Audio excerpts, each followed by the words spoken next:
When working on scaffolds, preventing falls must always be on your mind. Don't use a scaffold if it is wet or slippery, and never jump or run on a scaffold. Falls are by far the most frequent cause of accidents while working on scaffolds. They also cause the most severe injuries and in many cases death. A body in free fall covers distance very quickly. A person falls 4 feet in half a second. In 1 second, 16 feet. In 2 seconds, 64 feet. The impact of even a 4-foot fall can cause serious injury.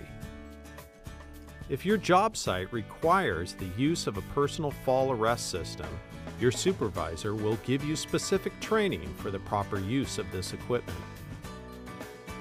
When we talk about fall protection and scaffolding, we always think of the acronym or the A, B, C, and D of fall protection. And if we can remember that, we're going to be a lot safer. A is for the anchorage point, B is for the body harness, C is for the connectors, and D is for the deaccelerating devices, which is going to limit our impact. First thing we're going to talk about is A is the anchorage point. An anchorage point is critical, and generally the anchorage point is listed as a 5,000-pound anchorage point. If you have a scaffold on a job site, sometimes we can anchor to a scaffold, but you need to check on your job site, and it is job site specific, to make sure that the anchorage point is approved by a qualified person. For instance, we cannot anchorage to an aluminum rolling scaffold at any place, but a lot of the steel job site scaffold that we're on, we are able to anchorage to.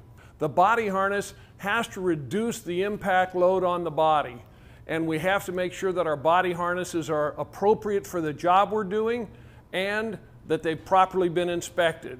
We need to look at all of those things before we ever put a harness on. Right, here's my cross-chest harness.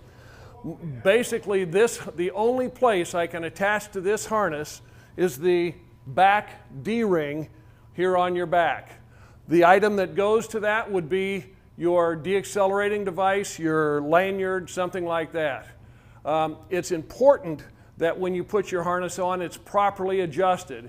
It needs to fit across the subpelvic strap, needs to fit across the bottom of the pelvis or the butt here, and it has to be on there nice and secure. We don't want this so tight that it cuts off the blood flow, but we don't want it on so loose that it's going to create a hazard to us when and if we fall. When you put your harness on, it's absolutely important that you inspect your harness every time. That's not the safety officer's job, that's your job.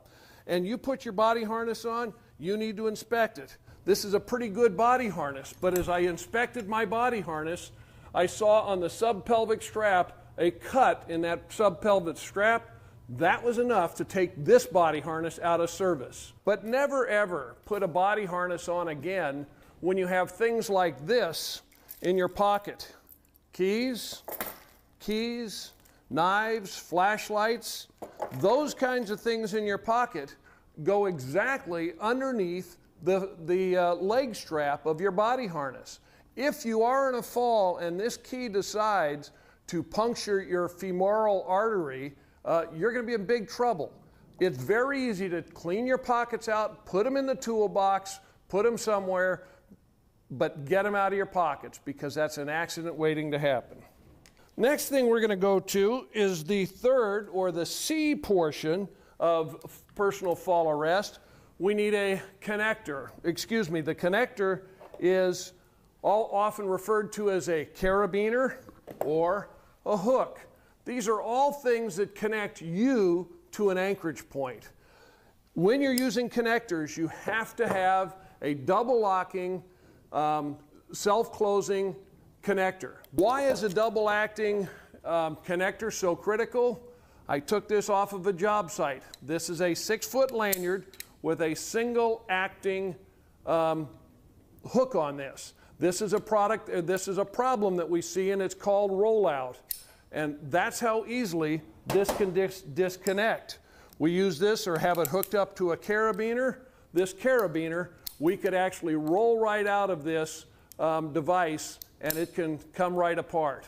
So it's absolutely critical that we have a double locking hook.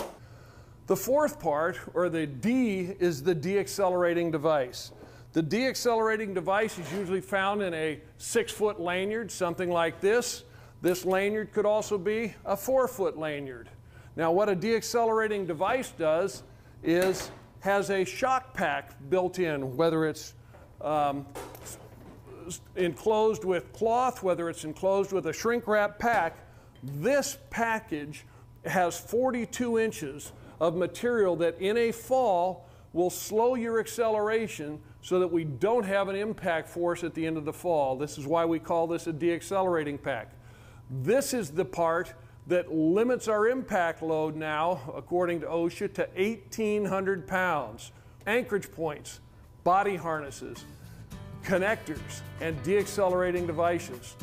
Critical things to remember: job site specific on all of your equipment. Make sure that they're always inspected before you put them on. Make sure that a certified or a qualified individual approves the anchorage point. If you're not sure, make sure. Ask somebody that can give you a affirmative on a proper anchorage point. All of these things are critical, and all of these are going to help you get home to the family that you love and care about at the end of each day.